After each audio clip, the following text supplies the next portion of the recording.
Welcome to The Hub. This is David Charles Allen, Realtor at Village Properties in Santa Barbara with my good friend and co-host, Patty Teal. How you doing, Patty?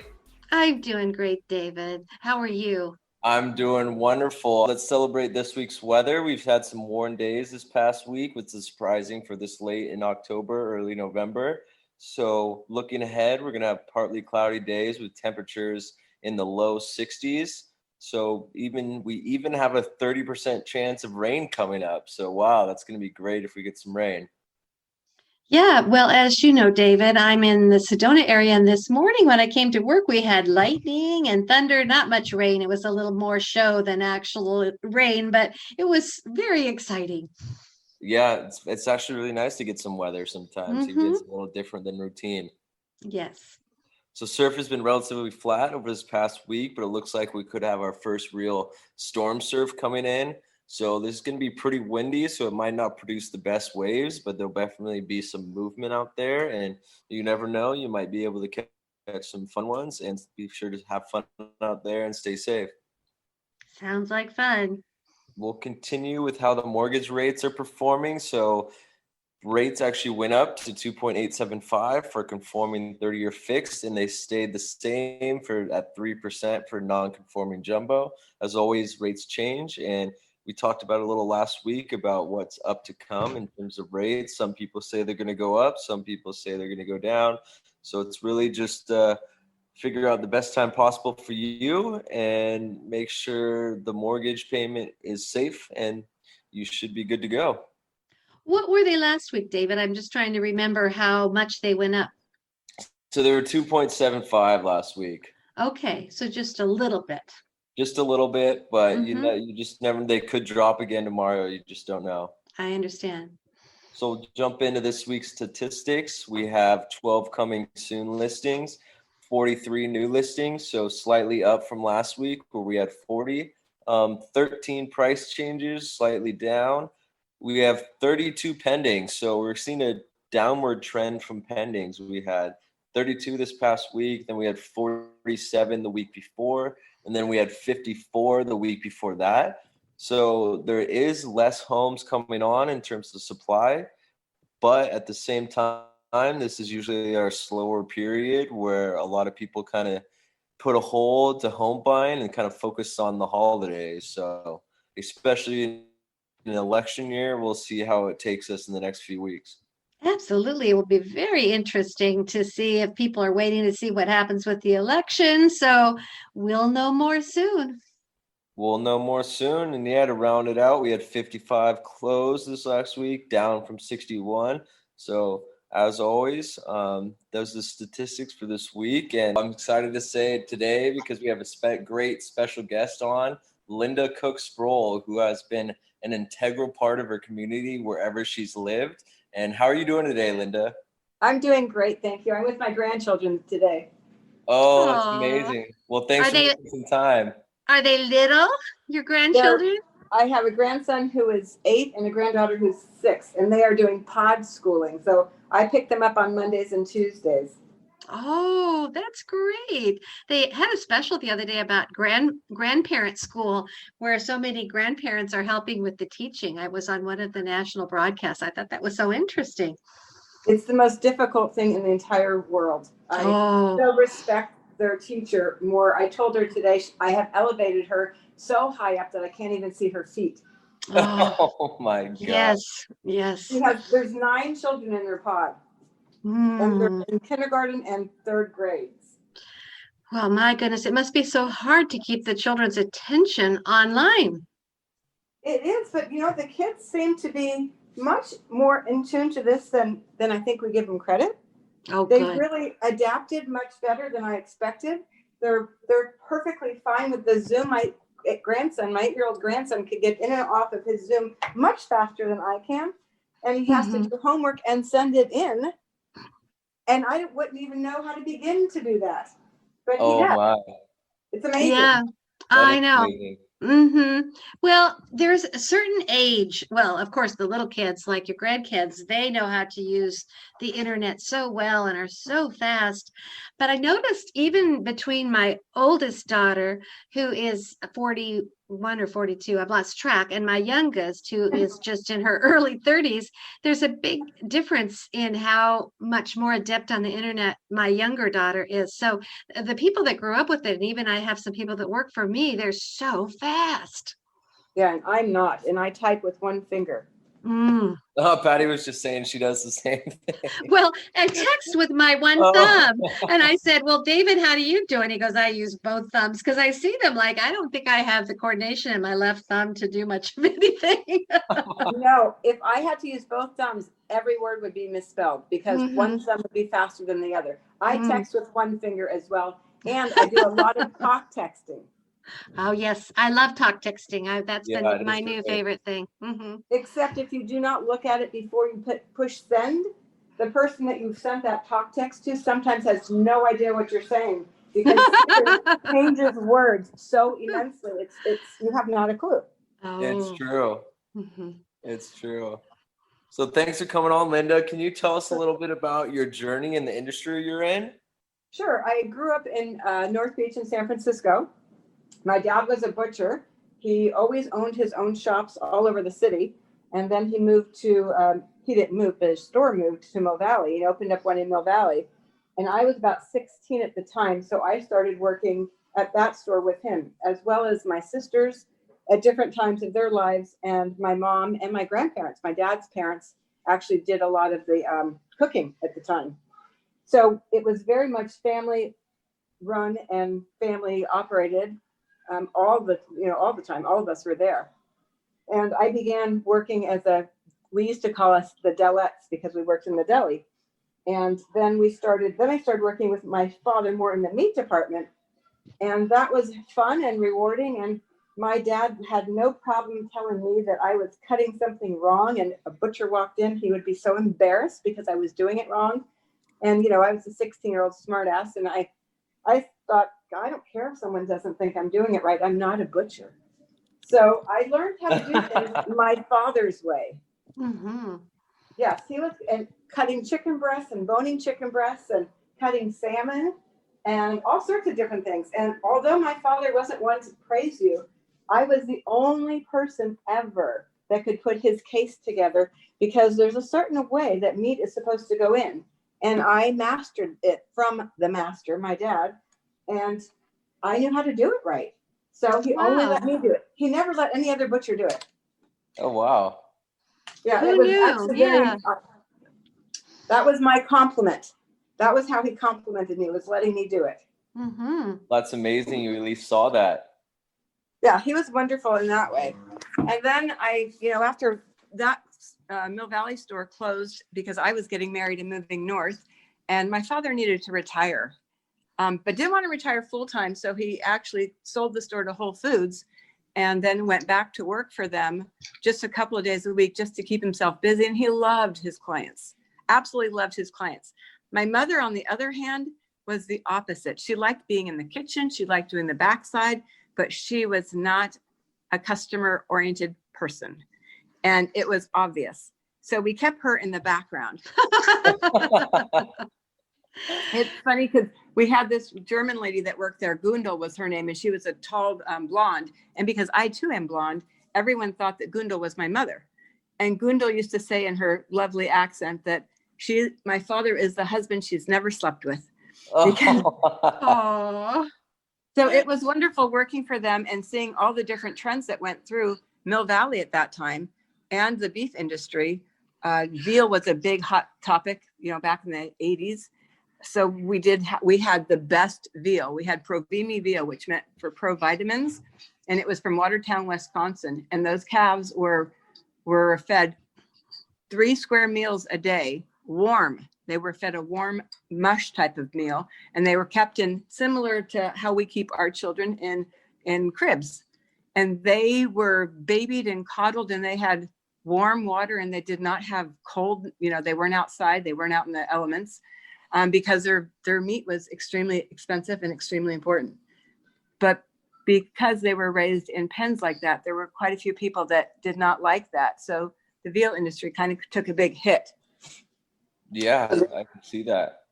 Yeah, so speaking with you before the show, you let me know you've enjoyed seeing the people in your community growing up. Is that what's kept you working?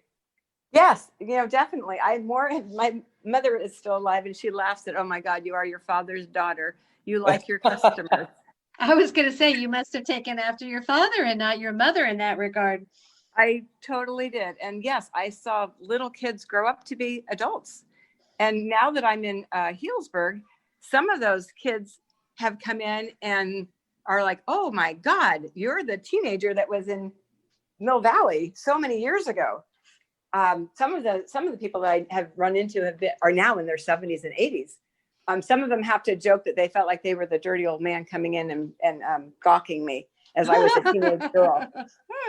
And we become friends. My goodness. Yeah, it's nice to hear. And we have become friends and acquaintances, and they like to follow my life and my mom's and dad's, now that he has passed, but they like to know what they're up to. And a couple of times people will say, Jerry was my favorite butcher, just the best butcher. No one was better than your father, which is a nice, compliment for him, certainly, and makes me feel good as well.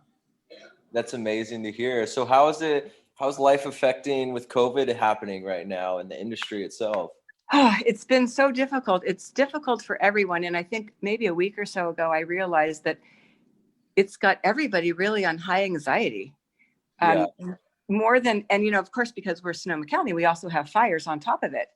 But you have to be so careful. Now, where I am at Journeyman, we are certainly very careful. We certainly, spray everything down all the time, and outside we can't eat inside, and we wear masks all day long. So we're working with a mask on, which is not easy. And you have people that you have people that are upset with you about it. You have people that are upset that they have to have a mask on. And it's amazing, absolutely amazing, guys, how many people come in without a mask and look at you like you're crazy. You have to wear a mask? It's like, yeah, that's what we have to do. That's what we have to do to get through this. It's everybody is affected by it. There isn't anybody that isn't affected. Of course, businesses, restaurants are having a real hard time. They're trying to be real creative. And fortunately, it's been summertime, so we could sit outside, which is beautiful in Healdsburg. But our summer's about to end. And when the rain comes, what are we going to do then?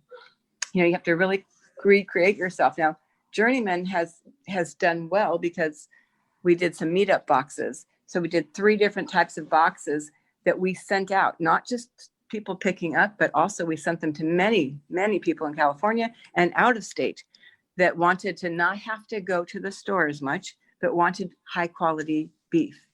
Wow. So that's kind of the trend we're seeing, is that people want high quality beef. They're not eating in restaurants, so they're expecting us to have the quality beef that we say we do, which of course we do. And they're doing it. They're buying it.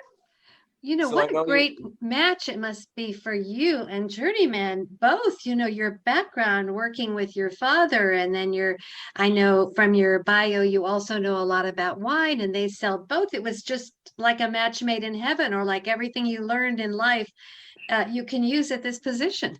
It totally was. My dad had passed away about 4 months before, or a year before, actually, I started working at Journeyman.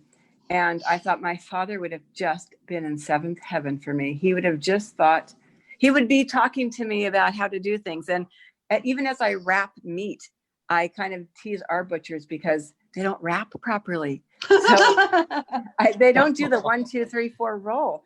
And my sister was just in and she bought some stuff, and she called me later that night and she said, you wrap just like Dad. And wow. I said, I do. Everything I do, I think of how my dad would have done it, or how he would have talked to a customer. And you guide people. You guide people with what you know, and you're honest and you're legit. And that's how my father was. It's such a personal relationship that you have with people, and you're just selling them dinner. It's not like a grocery store. You really are. People are seeking you out. They could go to a grocery store and buy meat. They can go to anywhere and buy chicken. We don't carry fish, but we do have a lot of beef and lamb. But it's that personal touch. And we have people that come back every day. They only get their meat at our place.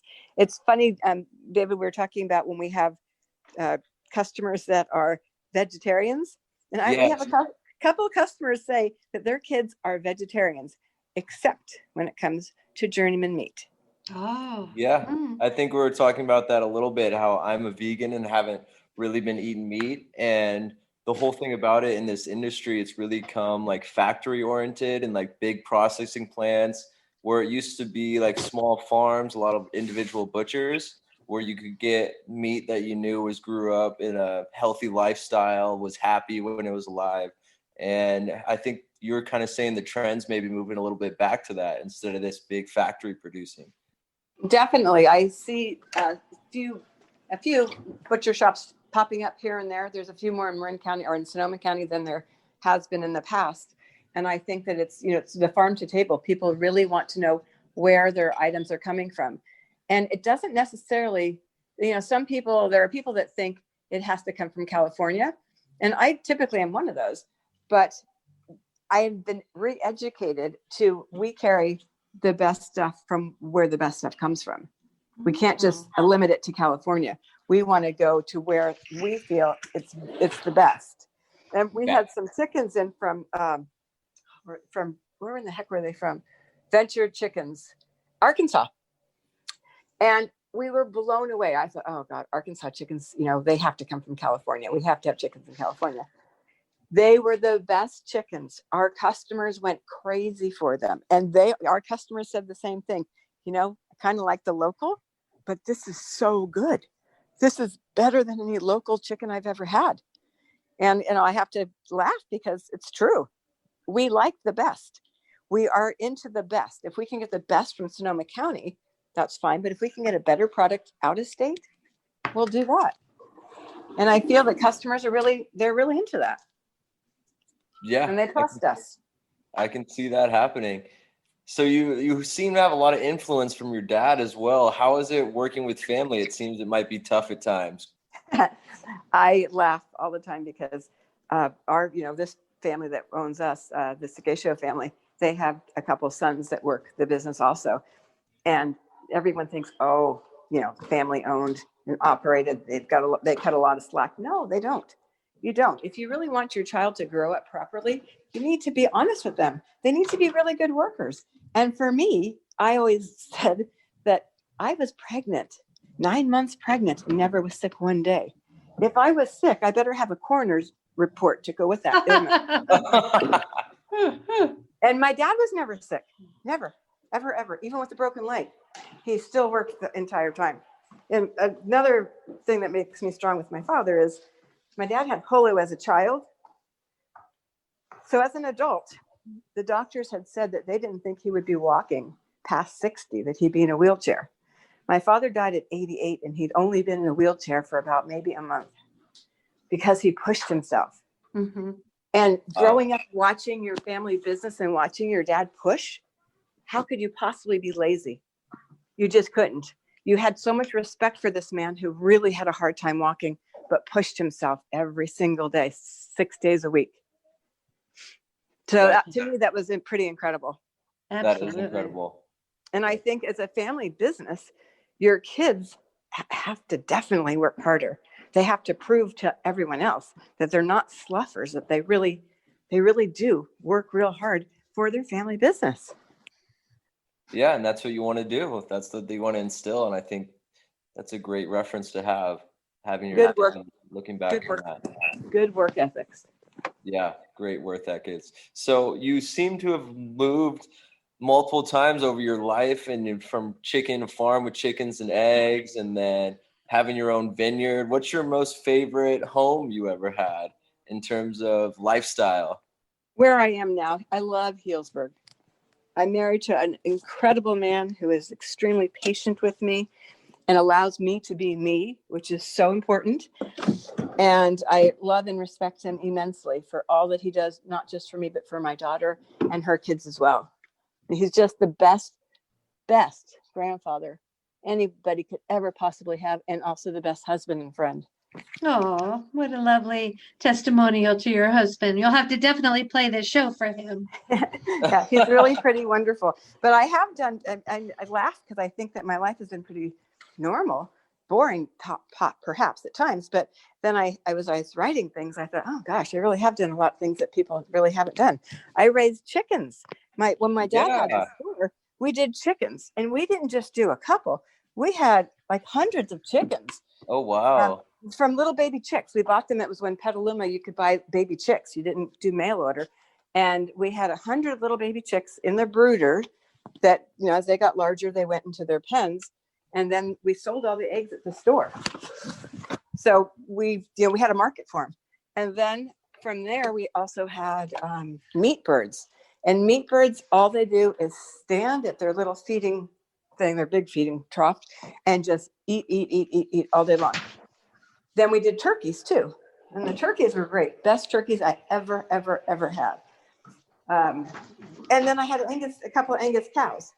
I had three females. We brought a bull in. We bred the 3, and then we had little babies. But those, I couldn't eat those. Those we sent off to market and sold them. And then years later, it was fun being a farmer. Didn't know a thing about it. One time, one of the babies was about to be born, and a friend came over and in the morning, and I went, "Oh my God, what's wrong with the cow?" And he said, she's having the baby. That's what's happening. And there was like this balloon thing coming out of her back end.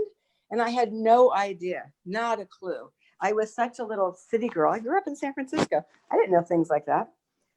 Wells, well water and stuff like that. You don't realize all the things that go into a well and that you have to have in order to get water into your house. Yeah. So that's living in the country. And I was only in Petaluma. It wasn't really out that much into the country, but still the little city girl had to learn a whole bunch of new things really fast. Wow, my grandparents lived on a farm, and they had well watered. We used to pump the water, but I didn't know they were putting things in it. So I guess that makes sense. Something has to go in there, doesn't it?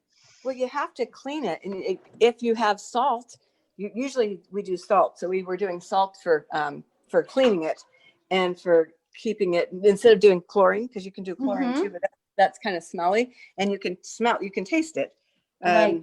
But you can really smell it. I can smell it in my water in Healdsburg. We have chlorinated water there because it's well water. And I think, wow, this is just like the well. But you also have a tank in your garage that I didn't know this was making this noise. And it's a air release valve. So I didn't know that the water went into a holding tank in my garage before it came into the house. And if you don't have a filter on it, your water is going to be possibly rusty. And I got real adamant one time with this filter company because I didn't think they were changing them properly. I don't think it was going wrong. I knew more than they did, little city girl. And I said, just remove it. Just absolutely, this is what I want you to do. And he was adamant that he wasn't going to. And I said, look, I called you out here to do this, and that's what you're going to do. So he did it. Within 5 minutes, I was calling someone else to put it back on. All the water in the house became brown, rusty. Oh, I didn't know that the filter you have to have a filter. It wasn't optional. So that was a real fast study. And whoever the other company that came out, I was just happier than heck that they were filtering my water again. And I didn't say anything again. I didn't open my mouth about how I knew more about the water than they did. Right? Yeah, I was a fast learner. It seems that way. With Thanksgiving coming up, I must get your expertise on what's the best turkey to buy. Well, we are going to carry 2 different types. We're going to carry the Diestel organic turkey, and we're also going to carry a black heritage turkey, which is a very old school hybrid or old school bred turkey. They're all going to be organic, and they're all going to be delicious. Diestel has been around or Willibird, I'm sorry, it's going to be a Willibird turkey, but Willibird is now owned by Diestel. They sold recently, I guess. So it's a little bit different for us because it's Willibird, Diestel, it's all the same. But we will be carrying more smaller birds because this year, I don't think people are going to have the big gatherings. I think that people are going to abide by that. Yeah. And David probably knows this, but when you say organic turkey, does that mean that the food that they're fed is all organic? How do you differentiate an organic turkey from a regular turkey? That is how they are raised. And that, again, this is why you want to have turkeys that you know where they're coming from. and you want to know the farms and the people that are doing it, because there's so many buzzwords out there. So you want to make sure that they really are raised properly. And when they say that they can run free, you want to make sure that they don't mean that they've got a 12 by 12, but they really are pasture raised, and they really are out in the pasture, right? Right. Exactly. Because you just don't know when someone says, oh, it roams free in a 12 by 12, or is it roam free around the house? I mean, what do you mean it roams free? That's kind of people always say, oh, it roams free. What does it really mean? Right. Yeah. So we're going to focus on smaller turkeys. And can people order these online? Yes, they can. They can go online, or they can call the store and order your turkey for sure. So the day after Thanksgiving, we'll get our prime ribs in. And my dad used to always get them in also the day after Thanksgiving, and we would hang them just in the refrigerator. We now have a dry age refrigerator at our store. So it's a little bit different than just hanging it in any refrigerator. So we'll get those in, and we'll start moving out prime ribs for Christmas, which hopefully, got to get through one holiday at a time, but we're always ahead. Thanksgiving to us is over with, and Christmas is the next holiday. There you go. So besides work, Linda, what makes your life so beautiful? I know you have the grandkids with you right now. That's what makes my life so beautiful. And work. I'm really fortunate to live and work in Healdsburg. I'm literally 7 minutes from home.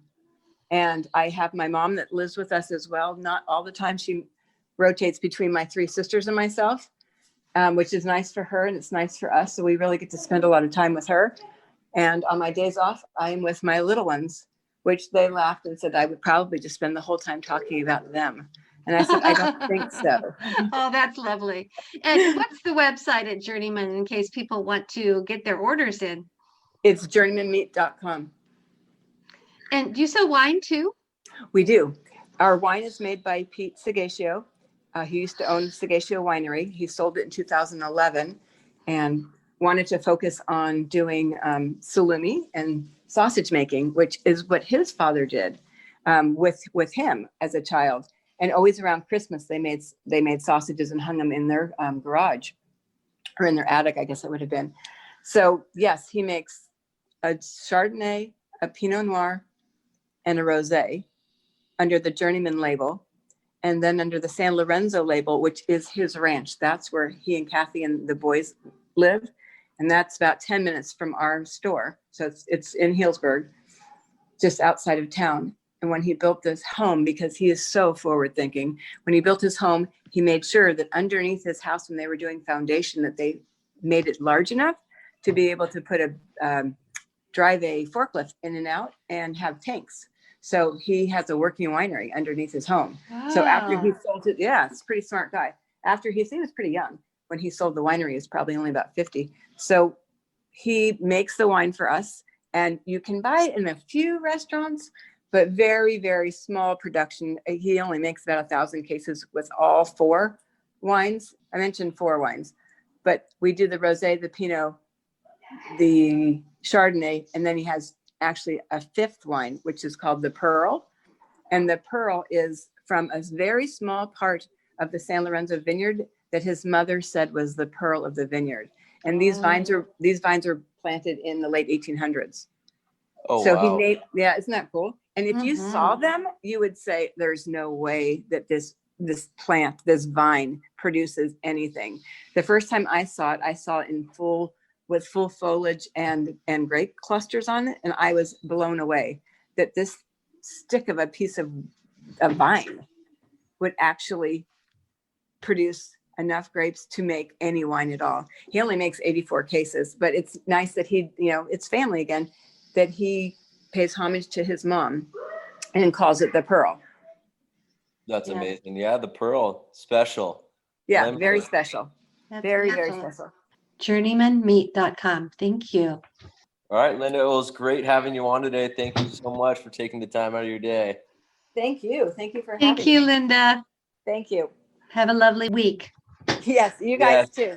Thank you. Have a lovely Thanksgiving and Christmas all together. Thank you. Yes, lovely holidays. Thank you. Right. Great job, Linda. Thank you so much. And I look forward to next week and sharing this time with you. And let's give it a go, Patty.